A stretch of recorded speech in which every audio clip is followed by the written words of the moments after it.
காங்கிரஸ் கட்சியினர் முற்றுகை போராட்டத்தில் ஈடுபட உள்ளதாக தகவல் வெளியான நிலையில் சென்னை பனையூரில் உள்ள தமிழக பாஜக தலைவர் அண்ணாமலை வீட்டின் முன்பாக கூடுதல் போலீசார் பாதுகாப்பு பணியில் ஈடுபட்டுள்ளனர். இதை பற்றின மேலும் விவரங்களை எமது செய்தியாளர் கதிரவன் வழங்க கேட்கலாம். கதிரவன், வணக்கம். விவரங்கள் என்ன, பகிரலாம்?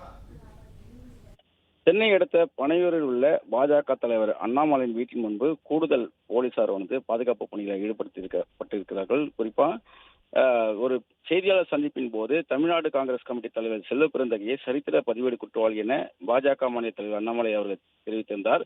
இந்த கருத்துக்கு செல்வ பெருந்தகை என் மீது எந்த காவல் நிலையத்தில் என்னென்ன வழக்குகள் இருக்கிறது என்பதனை அண்ணாமலை நிரூபிக்க வேண்டும் எனவும் கூறியிருந்தார். அதற்கு பதிலளிக்கும் வகையில அவர் மீது உள்ள அந்த வழக்குகள் குறித்த விவரங்களை ட்விட்டர் பக்கத்துல அவர் பதிவு செய்திருந்தார். இதை தொடர்ந்து நேற்று காங்கிரஸ் கமிட்டி தலைவர் செல்வ பெருந்தகை இழிவுபடுத்தியதாக கூறி சென்னை முழுவதும் பல்வேறு இடங்கள்ல அண்ணாமலைக்கு எதிரான கண்டன ஆர்ப்பாட்டங்களில் ஈடுபட்டிருந்தனர். அதன் ஒரு பகுதியாக தான் தென் சென்னை மாவட்ட தலைவராக இருக்கக்கூடிய அடையார் துரை அவர்கள் தலைமையில வீட்டை முற்றுகையிட்டு போராட்டத்தில் ஈடுபட அனுமதி கேட்டு தாம்பரம் காவல் ஆணையர் அலுவலகத்தில் ஒரு மனு அளிக்கப்பட்டிருந்ததாகவும் அதற்கு போலீசார் அனுமதி மறுத்த நிலையில அனுமதி மீறி போராட்டத்தில் ஈடுபட உள்ளதாக கிடைத்த தகவலின் அடிப்படையில் முன்னெச்சரிக்கை நடவடிக்கையாக இந்த கூடுதல் போலீஸ் பாதுகாப்பானது போடப்பட்டிருப்பதாக தெரிவிக்கப்பட்டிருக்கிறது.